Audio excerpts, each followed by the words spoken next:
حضرت مریم ایک نسبت حضرت عیسیٰ کی وجہ سے صاحب عزت ہے، نسبت عیسیٰ کی وجہ سے عزیز ہیں، عزت والی ہیں۔ مریم از یک نسبت عیسیٰ عزیز، از سے نسبت حضرت زہرا عزیز، ماشاءاللہ جی، اور تین نسبت سے اور تین نسبتوں کی وجہ سے حضرت زہرا فارسی صاحب لوگوں کو عزت۔ سمجھ نہیں آتا۔ پہلی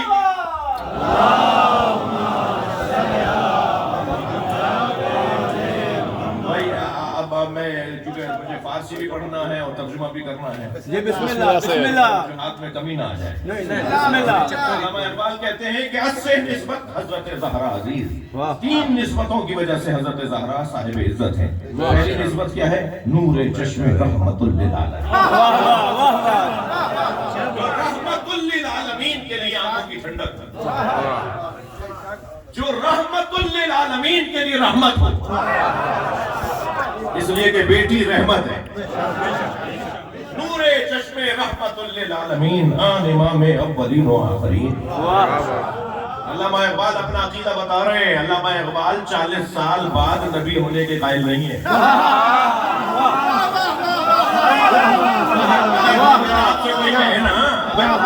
شیر کی تشریح تو کرنی ہے نا مجھے۔ اگر آپ سے کوئی کہے کہ نبی 40 سال کے بعد نبی ہوئے تو ان سے کہہ دیجئے گا تمہیں آنے میں 40 سال دیر لگی ہے۔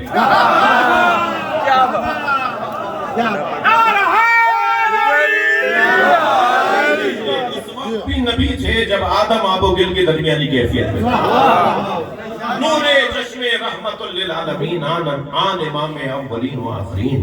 یہ پہلی نسبت ہے جو بی بی کی فضیلت کی عنوان سے یاد کی جائے گی۔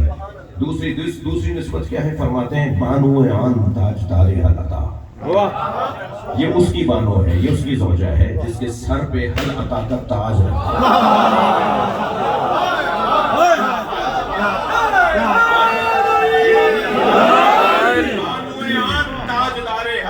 مرتضی مشکل کشا شیر خدا۔ اب پاکستان کا ملا کتنا ہی کہتا رہے کہ علی مشکل کشا نہیں ہے، تو مصور پاکستان میں تو مولا علی کو مشکل کشا کہا۔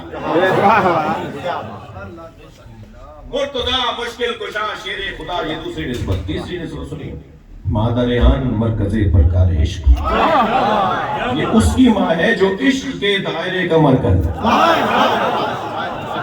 میرے بچوں میں کیا کروں، دو لفظ اتنے نااہلوں نے استعمال کیے کہ بدنام ہو گئے۔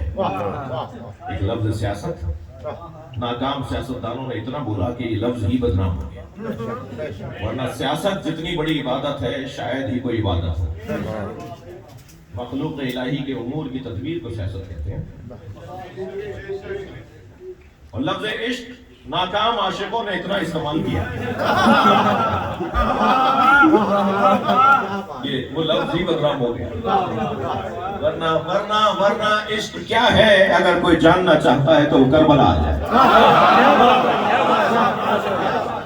اگر کوئی جاننا چاہتا ہے کہ عشق کیا ہے تو وہ ذرا قرآن کے سوروں کے اندر عشق کو تلاش کرے۔ بھئی یہ نمرود کی آگ میں ابراہیم نہیں کودے تھے، عشق کودا۔ اقبال ہی کہتے ہیں کہ بے خطر کود پڑا آتش نمرود میں عشق، عقل ابھی محو تماشائے لب باغ رہی۔ عقل تو چھت پہ کھڑی دیکھتی رہ گئی۔ پھر اقبال کہتے ہیں اسی مجلس میں، آپ لے لیجئے وہاں پہ دروازے پہ کھڑے ہیں، یہ سال میں شاید 2-4 ہی محفل ایسی ہوتی ہوں گی جو ایسا مجمع ہوتا ہوگا، اور بعض جگہ تو پہلو بدلنے کی جگہ نہیں ہے، یہاں والے بچے جیسے بیٹھے ہیں ایسے ہی بیٹھے رہیں گے، تو بدن کو تکلیف ہو رہی ہے مگر روح کو غذا مل رہی ہے۔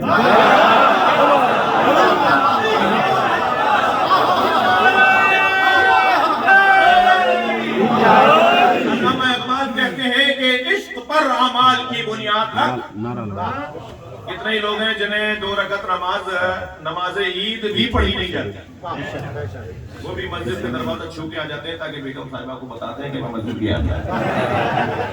میں سوئیاں جب کھلاؤں گی کہ جب نماز عید پڑھنے آؤ گے۔